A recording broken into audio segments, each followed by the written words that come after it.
Well, let us see what is the next best thing that Blender has to offer us.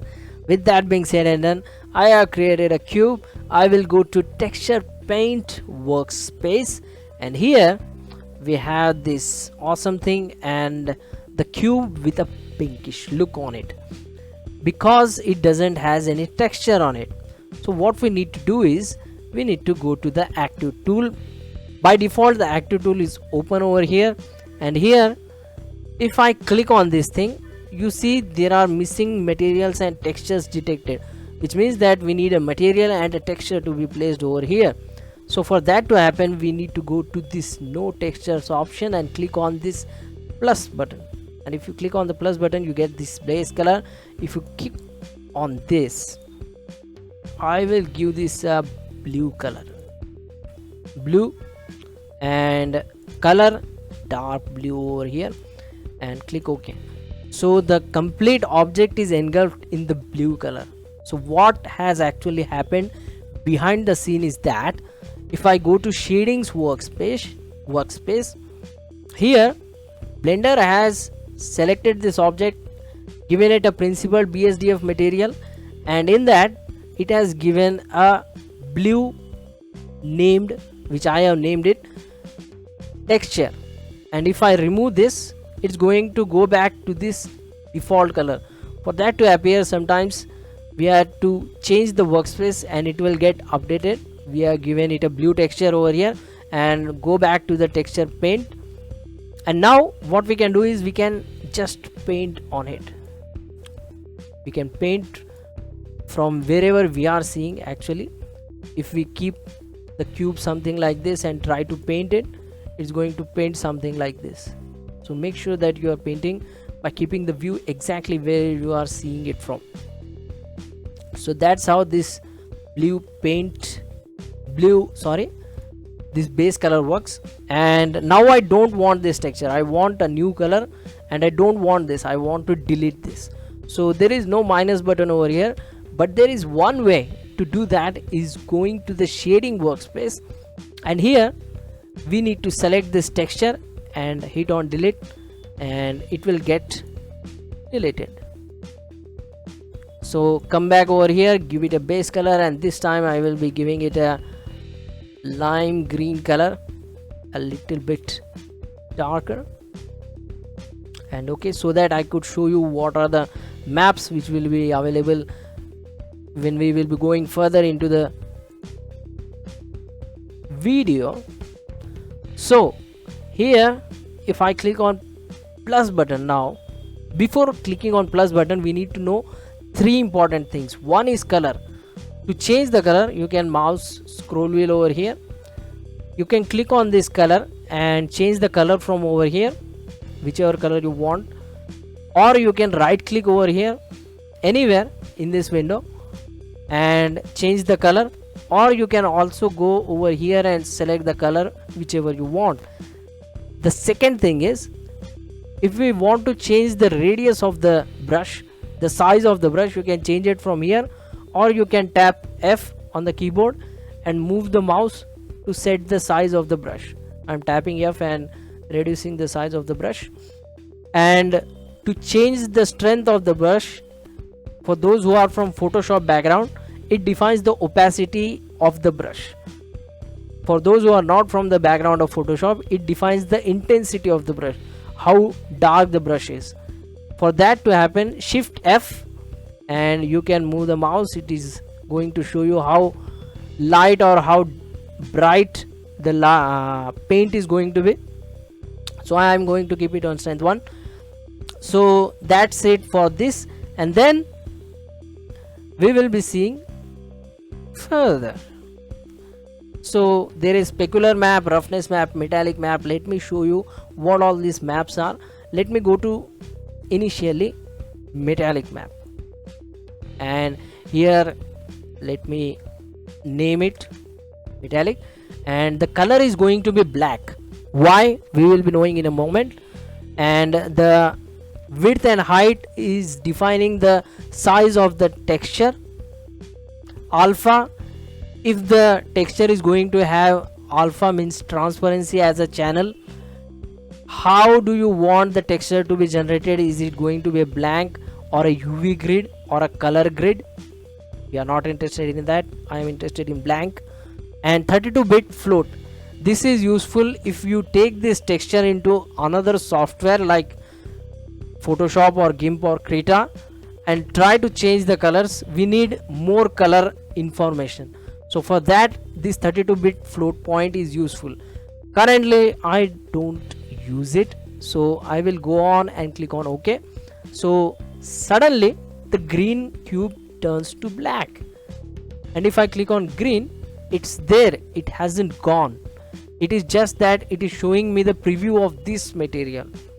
So what it actually does is, if I come over here on the top and with the white as the selected color, if I click and drag over here, there is this beautiful eyes and that smile, that damn smile.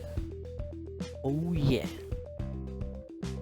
So I have done this, and if I go to shadings tab, what actually happened is the green metallic texture has been inserted into the metallic channel, and it is going to define how metallic the object is going to be. Let me reduce the roughness, let me reduce the specular, and go from texture paint to shading. Now you can see that wherever, let me go to texture paint, wherever white is there, there is metallic. Wherever black is there, there is no metallic. And one more thing is that if I click over here and bring it to gray and draw some nose over here and go to shading, you can see there is metallicness, but not that much. Let me go back over here. A very slight amount of metallicness is visible over here. So this indicates that metallic map is calculated in black and white, where the white is going to be the most metallic and the black is going to be the non-metallic part, and gray part is going to be the area between less metallic, depending on the gray which you are going to select. So that is the metallic channel. Let me show you what specular channel does. Green spec and same size, color black, okay, and now it is showing me the specular channel. And let me do something like this. I don't want the gray color over here, I want white so that I could show you. So if I click and drag over here something like this, what it's actually going to do is, if I go to the shading tab and come over here, you see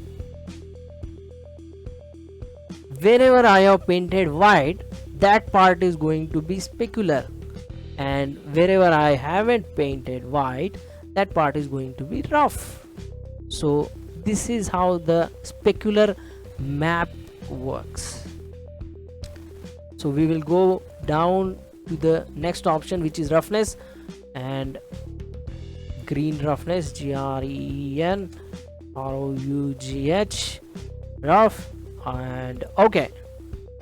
So there was a specular channel which I have specular map which I have drawn over here.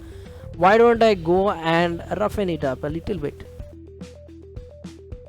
Once again, wherever the white is there, the more that parameter is going to work over there. What it indicates is, if I go to the shadings panel, wherever I have painted the white, the roughness is more over there, and wherever the black is there, there is roughness is not that much over there. So we can control the look of the image using this channel and using the texture paint to paint the object. So after this, if you want to save these maps, what you can do is you can go over here and select each and every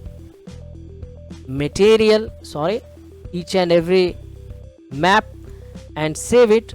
Or you can do one thing is you can go to image and save it, or one thing you can do it. Before saying that thing, one very wonderful thing that Blender does is, if you haven't saved an image, it is going to show you this asterisk mark, and this indicates that this image hasn't been saved yet, and the moment you save it, the asterisk mark is gone. If you save it somewhere, I will save it over here, the asterisk mark will be gone.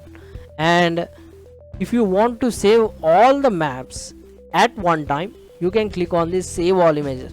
What this button is actually going to do is, if I go to shading tab, and if you look at each and every one of this texture,